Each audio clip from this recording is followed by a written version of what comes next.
स्वागत है दोस्तों, कैसे हैं आप लोग। आज हम बात करेंगे 30 मई के करंट अफेयर्स के बारे में। चलते हैं क्वेश्चन नंबर फर्स्ट की तरफ। अगर आपने हमारा चैनल सब्सक्राइब नहीं किया है तो प्लीज़ सब्सक्राइब कर लीजिए। आते हैं क्वेश्चन नंबर फर्स्ट पर। पहली भारतीय का नाम बताएं जिसे इंटरनेशनल नारकोटिक्स कंट्रोल बोर्ड का अध्यक्ष चुना गया है। हमें इंटरनेशनल नारकोटिक्स कंट्रोल बोर्ड का अध्यक्ष महिला का नाम बताना है, तो ये हैं जगजीत पावड़िया। ये अब आप सोच रहे होंगे इनको ही क्यों चुना गया, तो ये भारत की पूर्व नारकोटिक्स आयुक्त रह चुकी हैं और इसके साथ साथ ये भारत में ही राजस्व सीमा की रिटायर्ड अधिकारी हैं। सीमा शुल्क जो होता है उसकी रिटायर्ड अधिकारी हैं। इस संगठन को नेतृत्व करने वाली ये पहली भारतीय हैं, भारतीय पहली हैं और दूसरी महिला हैं।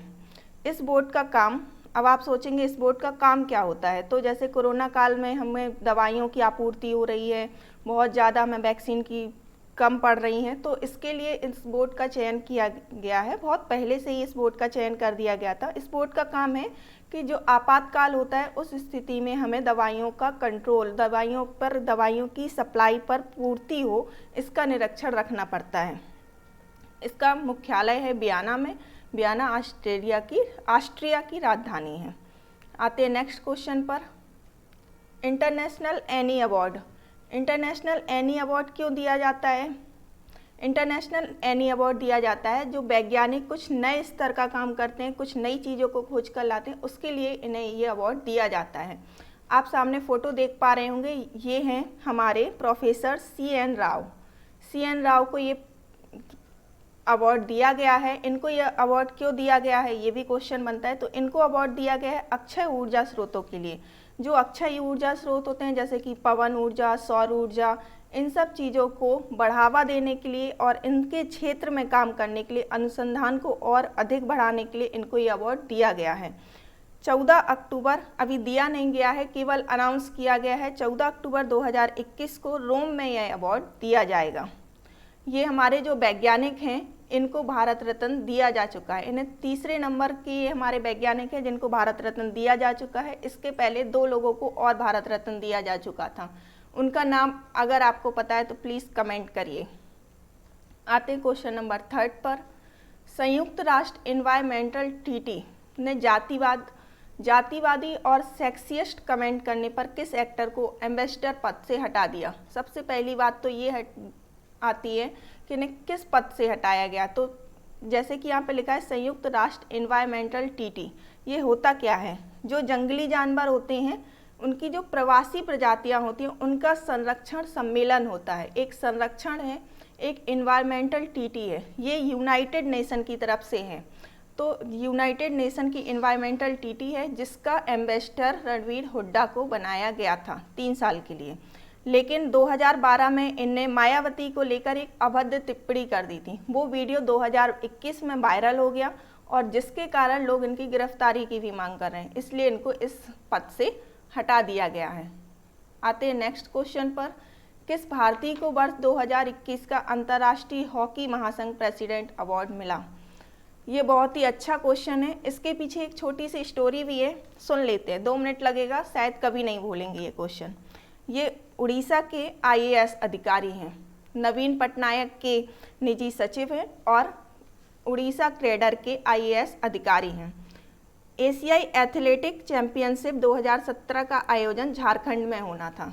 तो झारखंड में जब इसका आयोजन होना था तो झारखंड की रांची जो राजधानी है उसमें इसका आयोजन होना था और झारखंड ने अंत समय में मना कर दिया कि हम इस आयोजन को नहीं करेंगे।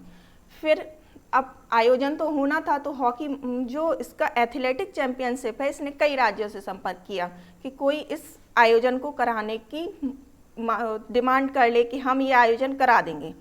तब किसी भी राज्य ने इसके लिए हाथ खड़े नहीं किए, सब ने हाथ खड़े कर दिए कि हम नहीं करवा पाएंगे। तब उड़ीसा कैडर के जो IAS अधिकारी थे इनने ये जिम्मेदारी अपने कंधों पर ली और भुवनेश्वर में इस चैंपियनशिप को आयोजित किया गया। ये पूरा कार्यक्रम 90 दिन का था। इसमें पूरे एशिया के 1300 से अधिक एथलीट और अधिकारी शामिल हुए थे और ये बहुत ही अच्छी तरह से पूरा कार्यक्रम बहुत ही अच्छे से किया गया, इसके लिए इन्हें ये अवार्ड दिया गया है। आते हैं नेक्स्ट क्वेश्चन पर। सबसे तेज गति से दौड़ने वाला जानवर चीता। आप सभी जानते होंगे चीता बहुत ही तेज दौड़ता है। भारत में सबसे अंत में 1947 में चीता विलुप्त हो गया था। छत्तीसगढ़ में एक लास्ट चीता था जो 1947 में, जिसकी मृत्यु हो जाने के बाद यह विलुप्त हो गया था और 1952 में भारत में से विलुप्त भी घोषित कर दिया गया था। अब इसे दोबारा से लाने की तैयारी करी जा रही है। जैसे कि आप मैप में देखेंगे, एक इंडिया का मैप है और एक दक्षिण अफ्रीका का। ये अफ्रीकन कंट्री है, जिसमें दक्षिण अफ्रीका का मैप आप देख पा रहे हैं। ये दक्षिण अफ्रीका का मैप है भारत में जिससे चीता लाने की तैयारी की जा रही है। तो हमारे कुछ अधिकारी, भारत से कुछ अधिकारियों को जून और जुलाई के महीने में ट्रेनिंग के लिए भेजा जाएगा। फिर वहाँ से नवंबर के महीने में चीते को मध्य प्रदेश के कूनो नेशनल पार्क में लाया जाएगा। मध्य प्रदेश के वन मंत्री का नाम है विजय साय। अब आपको बताना है कि कूनो नेशनल पार्क कहाँ पर है, मध्य प्रदेश में कहाँ पर है कूनो नेशनल पार्क। आते हैं नेक्स्ट क्वेश्चन पर।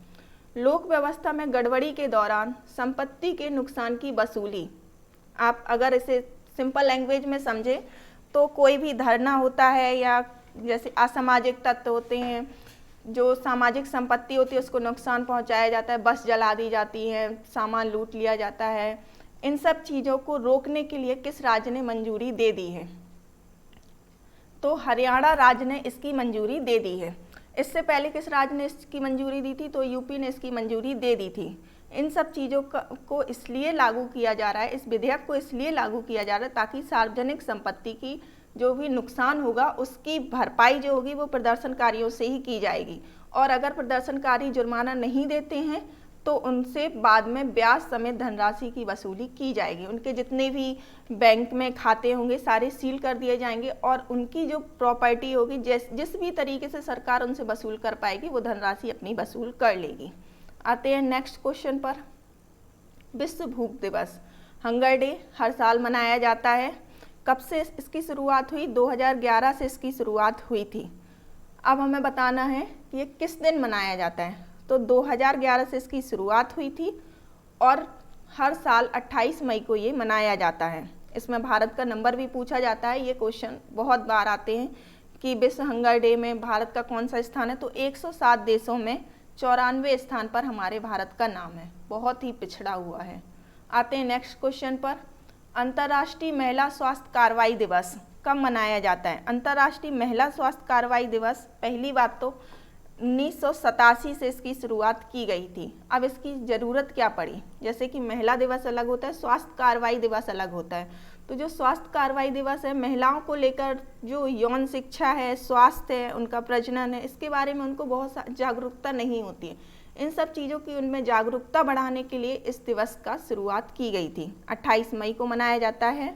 28 मई को हंगर डे और महिला स्वास्थ्य कार्रवाई दिवस मनाए जाते हैं। किस लिए मनाए जाते हैं आप समझ चुके हैं। आते हैं नेक्स्ट क्वेश्चन पर। कोविड-19 की वजह से ऑस्कर अवार्ड समारोह को कब तक के लिए स्थगित कर दिया गया है? पहले ये अवार्ड फरवरी में होने थे, जिनको आगे बढ़ा दिया गया है इनकी डेट को। तो इनकी डेट को बढ़ा दिया गया है 27 मार्च 2022 तक। दिसंबर इनकी वैलिडिटी दिसंबर तक ही रहती है। इनको बढ़ाया गया है कोविड की वजह से, क्योंकि कोविड की वजह से सभी भीड़ भाड़ को इकट्ठा होना मना है। कोई भी एक जगह पर पब्लिक इकट्ठे नहीं हो सकती है। इसकी सुरक्षा के अनुसार इसको डेट बढ़ा दी गई है। आते हैं नेक्स्ट क्वेश्चन पर।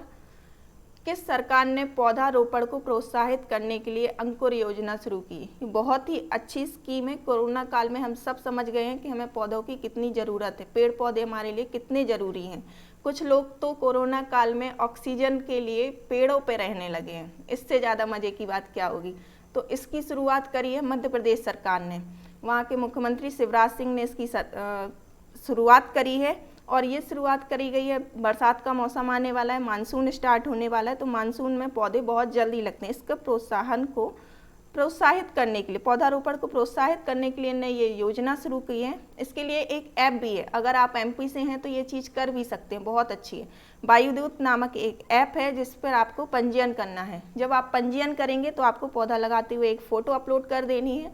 30 दिन उस पौधे की देखभाल करनी है और 30 दिन के बाद आपको उस पौधे के साथ एक फ़ोटो अपलोड करनी है दोबारा से। अगर उसमें से कुछ लोगों को चयनित किया जाएगा, उनको अवार्ड भी दिया जाएगा। बहुत ही अच्छी पहल है, हर राज्य में होनी चाहिए। Thank you for watching, have a awesome day. पढ़ते रहिए और बढ़ते रहिए।